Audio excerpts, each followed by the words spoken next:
안녕하십니까, 옴스입니다. 취준 인생의 최대 난제 공백기, 오늘 그 파회법에 대해서 낱낱이 밝혀보도록 하겠습니다. 세 가지 대전제를 갖고 전개해보도록 하겠습니다. 납득이 되시지 않는다면 바로 뒤로 가기 눌러주시면 되겠습니다. 첫 번째입니다. 대부분은 공백기가 있다. 제 체감상으로는 취준 시장에 있는 취준생들의 평균 공백기 대부분 다 1년이 넘는 것으로 느껴집니다. 심지어는 2년, 3년이 되신 분들도 있습니다. 이걸 굳이 언급하는 이유는 공백기는 취업 시장의 패시브일 뿐이고 누구나 대부분 있기 때문에 위축되거나 쫄 필요가 없다라는 의미입니다.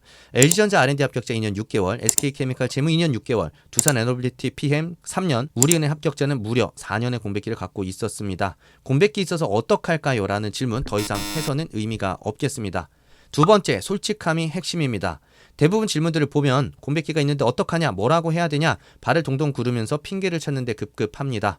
자격증을 취득했다, 자아성찰을 했다, 알바를 했다, 진로에 대한 확신이 늦었다. 하지만 결국에는 카운터 질문을 맞고 속절없이 무너져 내리게 됩니다. 자격증 취득하느라 길어졌다라는 게 말이 되냐? 자아성찰만 어떻게 1년을 하느냐? 학부 때는 뭐하고 이제 진로에 대한 확신을 갖게 됐냐? 등등 더욱 매섭고 공격적인 질문들을 마주할 수밖에 없게 되고요. 억지로 답변을 숨기다가 들켜서 변명하는 것과 같은 상황이 연출되면서 부정평가로 곧바로 직결되게 됩니다. 때문에 그럴싸한 답변을 찾으려고 이런저런 고민을 해봐도 결국 깊이 있는 성찰과 고민이 없다면 결국 답은 없겠습니다. 얄팍한 거짓말, 동문서답으로 상황을 모면하려고 하기보다는 어떻게 정면으로 뚫어낼 수 있을 것인지에 대한 고민이 필요한 이유입니다. 뚫어내는 데 있어서는 결국 깊이가 핵심이겠습니다. 처음 취준을 시작할 때 눈을 너무 높게 잡아서 1년이라는 시간이 지나든, 준비가 덜 돼서 교육을 다시 듣고 자격증을 취득하느라 길어졌든, 면접을 못 봐서 계속 낙방을 했든, 실제로는 내 불찰이 있었기 때문에 시간이 길어졌다는 걸 인정하는 것이 시작일 수밖에 없겠습니다. 그래서 어쩔 수 없이 공백기가 생긴 이유는 대부분 다 비슷한 경우들이 많고요. 결국 차이는 그래서 왜 길어졌다고 생각하는지에 대한 정확한 문제 인식과 그래서 이를 개선하기 위해 무엇을 했는지에 대한 디테일한 답변에서 차이가 생기게 되는 것입니다. 그렇기 때문에 이 답변 어떤가요? 이러면 답이 좀 될까요? 라는 식의 단편적이고 깊이 없는 핑계거리 찾기 그만하셔야 되겠습니다. 실제 케이스를 살펴본다면 공시를 준비하다 사기업으로 전환하신 분께서 영업적 성향과 맞고 적극적으로 성과 창출하는 즐거움 때문에 전환을 했다라고 핑계를 대는 경우 굉장히 많은데요. 이런 경우에 곧바로 그냥 점수 낮아서 시험 떨어져서 돌린 거 아니냐라는 식으로 공격적인 질문을 받게 되고 그제서야 맞긴 맞다라고 인정을 하게 되면은 핑계대는 듯한 상황이 연출될 수밖에 없다라는 것입니다. 실제 두산 에너빌리티 PM 합격자분 같은 경우에는 공시 준비를 하다 돌리기도 하셨고 그래서 공백기가 굉장히 좀 길어지기도 했었습니다. 하지만 이런 부분을 핑계를 대기보다는 스스로 왜 공시를 그만둘 수밖에 없었는지에 대한 이유를 새롭게 좀 고찰을 했었고 과거 공시를 봐야겠다라고 생각했던 취업의 목적성이 다소 맹목적이었고 깊이 생각하지 않았던 목표였음을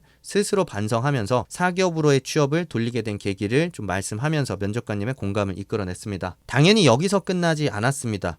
그런데 그게 왜 꼭 사기업이어야 되느냐에 대한 질문을 또 받았었는데요. 학부 시절 경제, 사상사라는 과목을 들으면서 배웠었던 사기업에서 창출할 수 있는 가치에 대한 부분 진솔하게 풀어내면서 또 한 번 설득을 해냈고 이로 인해 그 깊이를 면접관님에게 전달하면서 합격이라는 결과로 이어질 수 있었습니다. LG전자 R&D 합격자 마찬가지입니다. 오수에 공백기 2년 6개월이라는 어마무시한 약점을 갖고 있었던 LG전자 R&D 합격자도 전공법으로 돌파를 했습니다. 학교를 다니는 동안에는 왜 본인이 학업에밖에 집중할 수 없었는지에 대한 이유를 좀 진솔하게 풀어냈었고요. 그리고 덜컥 취업시장에 나와서 운이 좋게 삼성 서류를 붙었다가 한 번 더 해보면 되겠구나 가벼운 마음으로 도전했다가 떨어진 뒤에 그제서야 본인이 깊이가 없고 치열한 고민이 부족했다라는 것을 느끼면서 어떻게 치열하고 처절하게 전공학습부터 자소서부터 인적성 면접 하나하나 최선을 다해서 준비해 올 수 있었는지 본인의 기준으로 노력한 것과 그에 따른 결실, 결과물을 면접관님에게 진솔하게 전달함으로써 공감을 이끌어내고 학부생 공백기가 2년이 넘는데도 불구 LG전자 R&D에 최종 합격하는 성과로 이어질 수 있었습니다. 더 이상 공백기 답변을 하기 위해서 핑계를 찾는 거 그만하셔야 되겠습니다. 어쩔 수 없이 공백기는 누구에게나 생길 수 있습니다.